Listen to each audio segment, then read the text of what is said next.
Halo teman-teman, kembali lagi bersama gue Yunepto di sini. Ya, di video kali ini gue akan bahas project DeFi yang fokusnya itu ke lending dan borrowing ya, atau peer-to-peer lending gitu loh. Jadi ini projectnya itu dibangun di jaringan Solana. Ya kita tahu sendiri ya, Solana saat ini tuh lagi mendapatkan banyak perhatian karena gas fee-nya yang sangat murah ketika kita menggunakan smart contract-nya gitu loh. Jadi kalau kita pakai dApps-nya untuk berbagai kebutuhan, itu kalian hanya perlu membayar fee itu yang sangat kecil sekali. Nah, makanya kenapa project-project di Solana itu lagi sangat berkembangnya gitu loh. Nah, salah satu project yang lagi berkembang yaitu adalah Larix ya. Jadi ini nama project itu Larix, projectlarix.com, di mana project Larix ini ya fokusnya yang seperti yang gue bilang itu adalah peer-to-peer lending atau lending dan borrowing. Kalian bisa meminjamkan token-token kalian untuk dipinjamkan ke orang lain, lalu kalian akan mendapatkan bunga ya. Jadi orang lain yang meminjam atau kalian yang meminjam, jadi kalian bisa meminjam uang dengan cepat, dengan mudah, lalu kalian akan membayar bunga yang lebih kecil daripada DeFi-DeFi lainnya atau ya kurang lebih sama lah sama DeFi lainnya gitu. Bedanya ya hanya di bagian di networknya aja. Nah, kita langsung lihat aja apa itu Larix dan tokennya seperti apa ya. Di sini kalau kalian lihat dari Larix ini ya, itu kalau kalian connect wallet itu dia ada banyak pilihan ya, ada Phantom, ada Solid Extension, ada Math Wallet, ada Coin98, Slope, Solong dan Solflare. Gue sarankan kalian bisa pakai Coin98 aja. Namun kalau kalian yang setiap hari kerjanya itu menggunakan browser di laptop maupun PC dan itu merupakan laptop dan PC pribadi kalian, itu kalian bisa menggunakan Solid Extension kayak gitu. Itu lebih mudah buat kalian yang suka pakai browser. Kalau kalian sukanya pakai smartphone, kalian bisa pakai Coin98. Contoh di sini gue connect pakai Solid Extension ya. Eh, kita langsung connect saja. Nah, ini langsung udah connect ya tandanya ya. Jadi dia memang pop up-nya ini tuh nggak hilang. Kita harus exitin dulu. Nah, di sini kita bisa lihat status kita ya. Di sini ada total supply sebesar 299 million dollar, total borrow itu 73 million dollar, total mine itu 4 million dollar, dan Larix price itu 0,08 dolar per satu tokennya. Oke. Kalau kita lihat di sini dari total supply dan borrow, yang melakukan staking atau yang melakukan lending ya, memberikan pinjaman itu cukup banyak yaitu 299 million dollar. Namun si borrow-nya itu nggak mencapai setengahnya dari total supply. Eh, Sebenarnya sih nggak masalah ya kalau ada persediaan supply lebih. Cuma lebih bagus sih kalau memang total borrow itu bisa mencapai minimal ya 50% lebih lah dari total supply atau total lendingnya. Kenapa? Karena supaya bunga yang dibayarkan itu tetap berjalan ke si para lender kayak gitu, si para peminjam yang memberikan pinjaman kayak gitu. Untuk Larik sendiri ya, dia punya total maksimal supply itu di angka 10 miliar token ya. Kalian bisa lihat sendiri di sini ada 10 miliar token ya, dengan saat ini di ranking 2.969 koin market cap, harganya sama ya 0,08 dolar per satu tokennya. Di sini kita lihat untuk tokennya dulu ya, kita lihat di em, Nah, di Larix ya. Jadi kan total itu 10 miliar. Kira-kira berapa sih sirkulasi supply yang beredar sekarang? Jadi sirkulasi supply yang beredar sekarang itu di angka 49 juta 302.234 ribu Larix token. Ya, jadi kalian ngeceknya itu memang di CoinMarketCap kan nggak bisa mengecek sirkulasi supply-nya, namun kalian bisa cek sirkulasi supply-nya itu di website langsung di projectlarix.com. Namun kalian harus connect wallet dulu kayak gitu. Ya, jadi totalnya kan 10 miliar, nah yang baru beredar itu 49 dari 10 miliar tersebut. Ya, dengan sirkulasi market cap di angka 4 juta dolar. Jadi masih sangat kecil sekali untuk sirkulasi market cap-nya. Ya, kalian bisa hitung-hitung aja lah, kira-kira kalau misalnya sirkulasi market cap-nya menjadi 1 miliar, ya, kira-kira berapa sih harga token Larix saat itu? Atau yang nggak usah 1 miliar deh, kita anggap 100 juta aja. Ya, jadi kalian bisa hitung-hitung dari situ. Lalu di sini ada daily distribution ya. Jadi ini seharinya dia akan mendistribusikan 704 ribu Larix token, di mana 704.000 token ini itu dibagi menjadi USDC itu sekitar sekian ya, 41,71%. Lalu USDT itu 29,44% atau ya 207.000. Lalu MSOL itu di angka 86 Larix 86.000 ya. Lalu Solana token itu di angka 46.159.000 Larix token, Ethereum, dan Adar itu yang lain-lainnya selain nama-nama token yang disebutkan di atas. Jadi yang paling besar adalah USDC. Berarti kalau kalian pengen mendapatkan token Larix yang lebih cepat, mungkin kalian bisa lendingnya itu USDC atau USDT ya. Apalagi kan itu stable coin ya, seperti itu.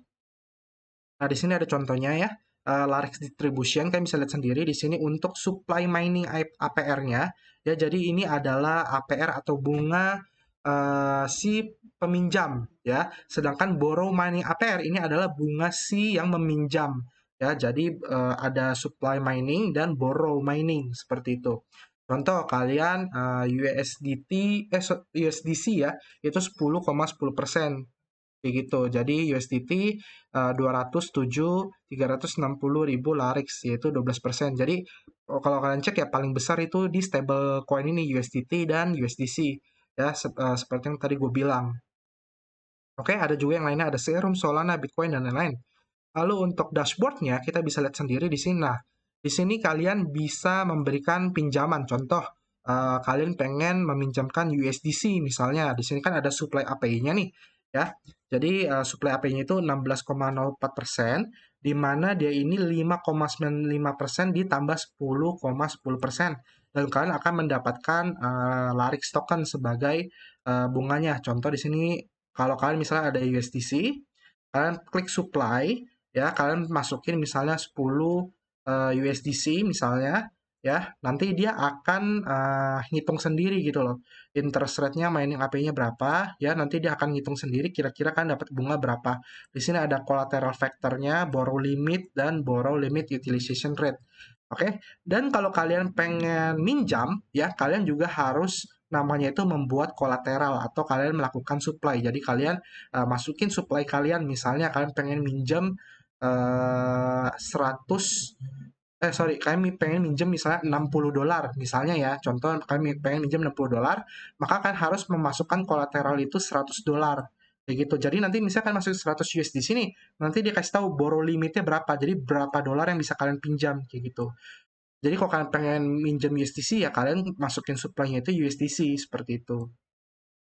Lalu kalau mau narik gimana? Narik kayak kalian tinggal withdraw aja. Kalian klik withdraw, kalian masukkan berapa USDC yang sudah kalian masukkan kayak gitu, yang punya kalian. Ya nanti dia hitung kalian dapat hasilnya berapa seperti itu.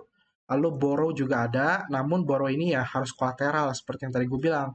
Ya, jadi kalian bisa memasukkan token kalian sebagai jaminan.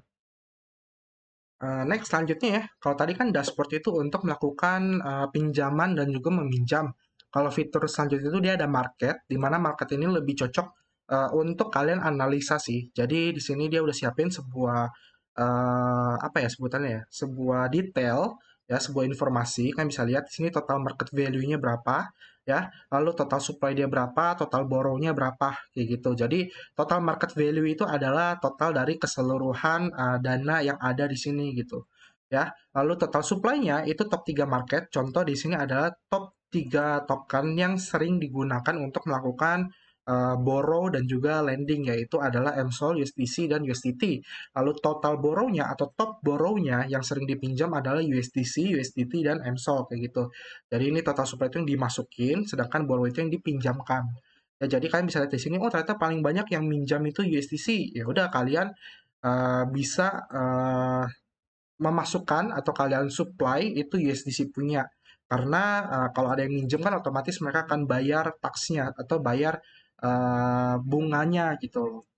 Oke, lalu di sini ada all market, kalian bisa ngecek di sini ya. Contoh di sini kita cek USDC misalnya ya. Di sini kan klik details Ya, nah di sini detail ini kalian bisa cek informasi-informasi. Contoh di sini ada interest rate model, lalu market detailnya seperti apa, kolateral faktornya 75%, jadi kalian bisa tahu kolateralnya berapa persen. Lalu supply-nya kalian bisa cek ya, net API-nya berapa, supply API, distribusi API, total supply, lalu ada borrow juga. Jadi ini bisa dibilang dia sudah menyiapkan sebuah fitur informasi buat kalian analisa gitu. Kalau kalian pengen fokus untuk mendapatkan cuan atau passive income dari peer-to-peer lending seperti ini. Ya, apalagi ini kan mainnya stable coin ya, jadi kan nggak usah takut. Buat kalian yang takut, aduh gue kalau beli token ini nanti jatuh nggak? Kalau gue beli token ini kapan naik ya? Nah, biasa sih orang-orang kayak gitu, kalian bisa fokus ke stable coin aja, karena stable coin ini kan 1:1 dengan USD dolar ya. Jadi ya resikonya jauh lebih kecil dan bunganya juga lumayan di atas bunga bank. Seperti yang kita tahu bunga bank itu saat ini ya, eh, tadi kebetulan gue dari bank ya tadi siang, gue tanya itu bunga deposito itu di bawah 3%. Jadi kalau kan deposit itu 500 juta sampai 1 miliar itu 3% bunganya, sedangkan di bawah itu sekitarnya 2, sampai 1 komaan. Jadi kecil banget dibandingkan dengan ini kalian bisa bisa dapat bunga 10 persenan kayak gitu. Lalu di sini ada liquidation ya, di sini ya seperti biasa ya likuidasi ya. Cuma ini ada debt ratio-nya kalian bisa lihat ya. Jadi ini resikonya sih jauh lebih tinggi gitu loh daripada yang ini yang lending dan borrowing. Jadi buat kalian yang pengen resiko lebih kecil, kalian ini aja supply and borrow aja. Ya, jadi ini nggak usah terlalu kalian lirik lah karena terlalu besar resikonya. Oke? Next kita lihat dari dokumennya ya. Kita lihat dari tokenomics-nya. Jadi di sini ada tokenomics Larix ya. Tadi kan maksimum supply-nya 10 billion ya, atau 10 miliar, itu cukup besar. Namun sirkulasi yang beredar itu kan sekitar 49 juta. Makanya harganya itu bisa 0,08 gitu loh. Makanya tadi juga ada pertanyaan dari temen gua, kok dia supply-nya maksimalnya 10 miliar tapi harganya bisa 0,08 enggak 0,0000 sekian kayak token-token lainnya. Ya karena memang maksimum supply dia besar namun sirkulasi supply dia itu termasuk kecil. Itu 49 juta doang. Kayak gitu. Jadi jangan bingung kenapa harganya bisa segitu. Ya, di sini ada token distribution Larix-nya dari 10 billion atau 10 miliar itu, 55% itu masuk ke mining dan reward pools, ya, lalu 15% itu dipegang oleh investor, ya, jadi dia ada investor juga. Lalu 10% itu masuk ke tim, ya, oke, perlu dicatat ya. Tim memegang token sebesar 10%. Lalu treasury dan eco build itu 5%, 15%, sorry. Eco build ini gua kurang paham itu apa. Dia nggak ada penjelasannya. Mungkin kalau teman-teman yang tahu bisa kan tulis di komentar ya, eco build ini maksudnya apa gitu, sebesar 5%, 15%, dan market dan ops itu sebesar marketing dan operasional ya. Jadi marketing dan operasional itu 5%. Jadi ya kalian bisa hitung sekitar 30% berarti kan 15 tambah 10 kan 25, tambah 5% lagi berarti ada sekitar 20% yang dipegang oleh pihak bukan apa ya sebutannya, pihak yang memang si pencipta atau yang berada di balik project Larix ini kayak gitu. Sebenarnya menurut gue normal aja. Mereka memegang token ya 10% oke lah, nggak terlalu besar juga sih. Karena mereka kan butuh penghasilan gitu, mereka butuh income ya. Jadi it's okay lah 10% gitu ya. Nah, kalian bisa beli Larix di mana? Kalian bisa beli Larix itu di get.io ya. Itu ada pairing Larix slash USDT. Lalu nanti kalau kalian pengen pakai lending borrowing ya kalian tinggal transfer aja ke walletnya kalian. Bisa ke C98 atau ke Solid. Oke? Lalu kalian juga bisa beli di MXC ya, itu pairingnya juga USDT. Lalu di Bitmart juga ada USDC dan USDT. Jadi ada tiga ya, Get.io, MXC, dan Bitmart. Jadi jangan tanya lagi beli di mana. Oke? Nah, lalu untuk distributionnya seperti apa? Distributionnya itu dia dibagi menjadi 3 fase. Ya. Fase pertama itu sebesar 20% dari total supply. Itu ya 2 miliar token ya.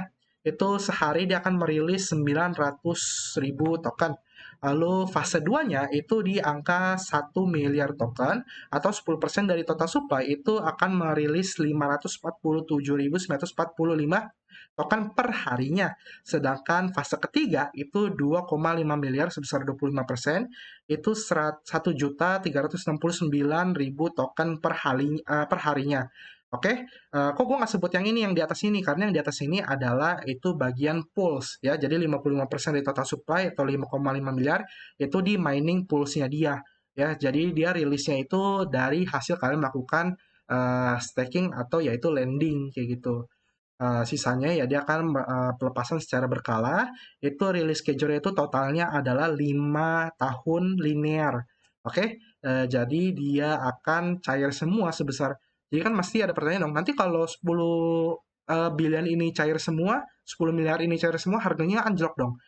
Jadi dia udah antisipasi dengan membuat 5 tahun lock gitu loh. Jadi ya bisa dibilang dikunci lah ya, vesting lah jatuhnya. Jadi 5 tahun itu vesting selama horizon atau secara linear seperti itu.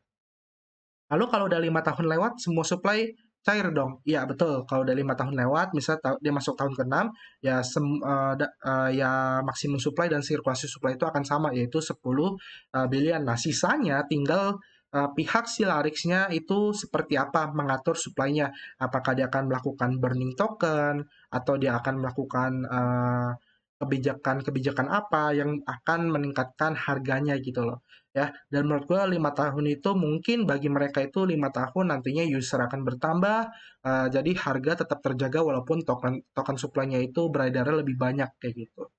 Oke. Em, Apalagi nih yang harus kita bahas, kita lihat ya. Hmm, Nah, ini juga termasuk penting ya. Jadi dia ini sudah diaudit ya, smart contract-nya. Jadi smart contract dari Laris Protocol ini sudah diaudit oleh Slowmist. Seperti kita tahu, Slowmist juga merupakan salah satu auditor yang cukup terpercaya gitu ya, bisa dibilang sebanding dengan Certic lah ya. Jadi cukup oke juga karena dia sudah diaudit. Oke, paling sampai situ aja sih pengenalan dan pembahasan dan review tentang Project Larix ini. Intinya seperti yang gue bilang, Project Larix ini adalah peer-to-peer lending ya, yang cocok buat kalian yang suka pengen lebih aman gitu untuk melakukan eh, investasi ya. Kalian misalnya pengen investasi nih tapi takut resiko besar, ya kalian bisa investasi menggunakan stable coin ini ya, USDC atau USDT. Seperti itu ya, bunganya 14% ya, itu cukup besar dibanding bunga bank. Jadi ya ini cukup rekomendasi buat kalian yang pengen cuan namun aman kayak gitu. Oke, sampai sini aja pembahasan tentang Project Larix ini. Semoga kalian cukup paham ya, cukup mengerti tentang apa itu Project Larix, dan kalian tahu seperti apa potensinya. Oke, paling sampai sini ya videonya. Kalau kalian suka videonya silahkan di like. Kalau ada komentar, saran, kritik silahkan tuliskan di bawah aja. Jangan lupa di subscribe ya, karena subscribe itu gratis banget. Dan juga kalian bisa juga share ke teman kalian. Oke, kita ketemu lagi di next video ya.